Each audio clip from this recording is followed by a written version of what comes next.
come to that in a bit with the COVID. You were also very instrumental in taking the Bhangra scene in the 80s and 90s. Yes, it was big, but only within the Asian community. That's right. It wasn't mainstream. No.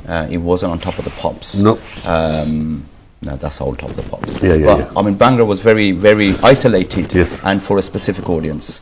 There were daytime gigs at yep, the Dome and various clubs, but it was very isolated.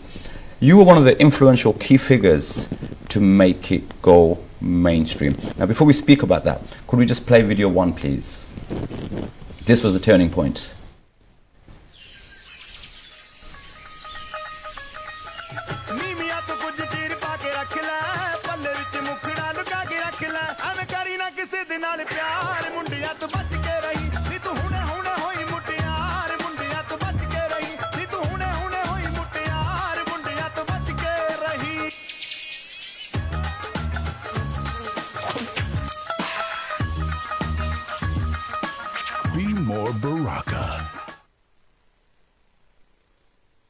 So many memories in that video.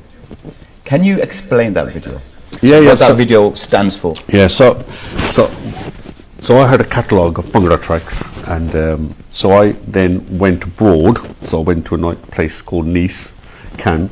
We'd have the film festival, and all the record companies would come together, and I was trying to persuade them to take on Bhangra music. So remember, I dropped my job, yes, to pursue this dream of getting it into the charts, and I was trying to convince all these people, so Portuguese, Greeks, Germans, Americans, Vietnamese, you name it, Japanese, this music you need to have.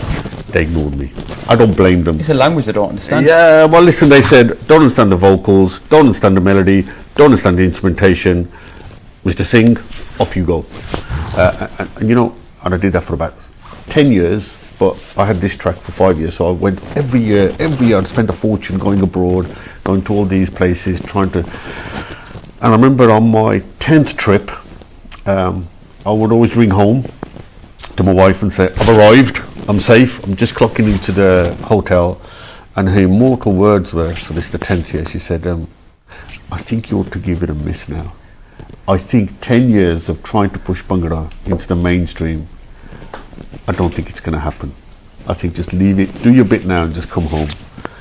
And amazingly, that year, yeah, I struck a deal with a little Italian company, who then struck a deal with a little Turkish company, who then started playing it in the Istanbul nightclubs. It started to rip up the nightclubs. Which tracks were they playing? They were Mundiata Bachke, the one we've just heard. Okay. The DJs then took it to Germany, because there's a lot of Turks live in Germany. And then I got a call from Germany. It was summer, I was walking, the mobile rang. They said, we're from Germany. They said, we can't pronounce the tune. We can't sing it. Sounds a bit like this. Then they played it over the phone. Saying Mundiata Bachke in German can be pretty strange. So they said, is this yours? I said, yeah, this is ours. He said, fine, we want to license it.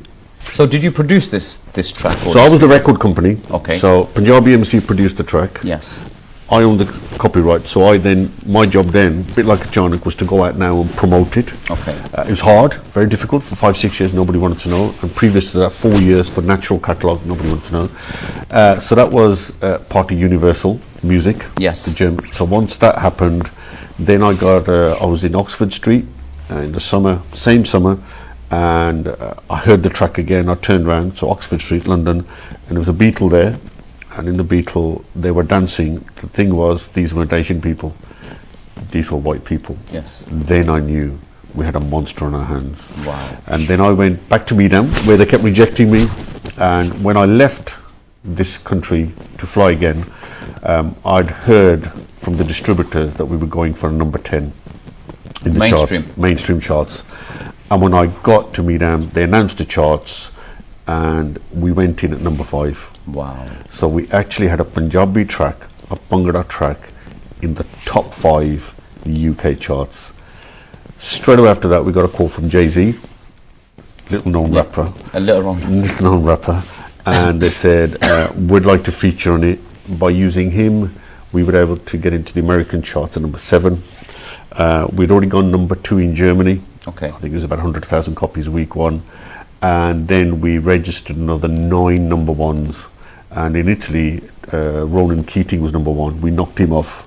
and we went #1 in Italy. Wow. So there's 9 #1s, and for about a year all I did was sign contracts and just negotiate deals, and so I learned a hell of a lot.